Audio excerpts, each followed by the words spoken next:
அஸ்ஸலாமு அலைக்கும். உயிரோடு இருக்கக்கூடிய பிராணிகளின் ஏதேனும் ஒரு உறுப்பை அறுத்து சாப்பிடலாமா என்று ஒரு கேள்வி கேட்டிருக்கிறார்கள்.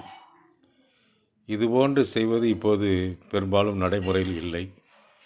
மிருகவதையைச் சேர்ந்தது என்பது நாம் சொல்லாமலேயே நம் அனைவருக்குமே புரிந்த ஒன்று தான்.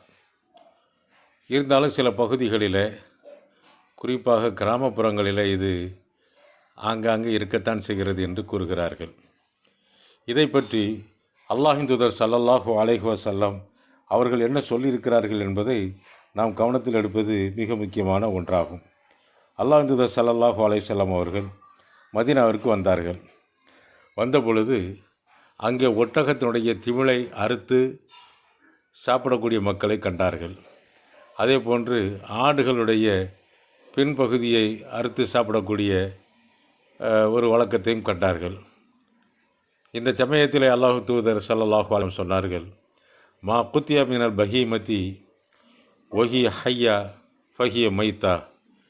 உயிருள்ள பிராணிகள் அதிலிருந்து ஏதேனும் ஒன்றை அறுத்து சாப்பிட்டால் அது இறந்த பிராணிக்கு சமமான ஒன்றாக இருக்கிறது என்று சொல்லி அதை தடுக்கும்படி கூறினார்கள்.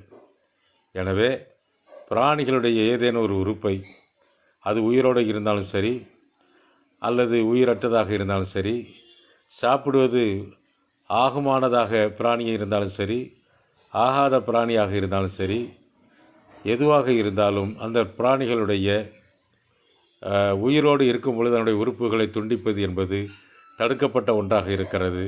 அதில் சாப்பிடக்கூடிய பிராணிகளாக இருந்தால் அது நிச்சயமாக ஹராம் என்ற விளக்கப்பட்ட நிலையில் போய் சேர்கிறது என்று அறிஞர்கள் நமக்கு விளக்கம் கூறுகிறார்கள். மேலே சொன்ன செய்தி அபூதாவுதிலையும் திருமதியிலையும் இடம்பெற்றிருக்கிறது. எனவே நாம் இதை தவிர்த்து கொள்ள வேண்டும். அல்லாஹ் அருள் செய்யட்டும். அல்லாஹ்வே மிகவும் அறிந்தவன்.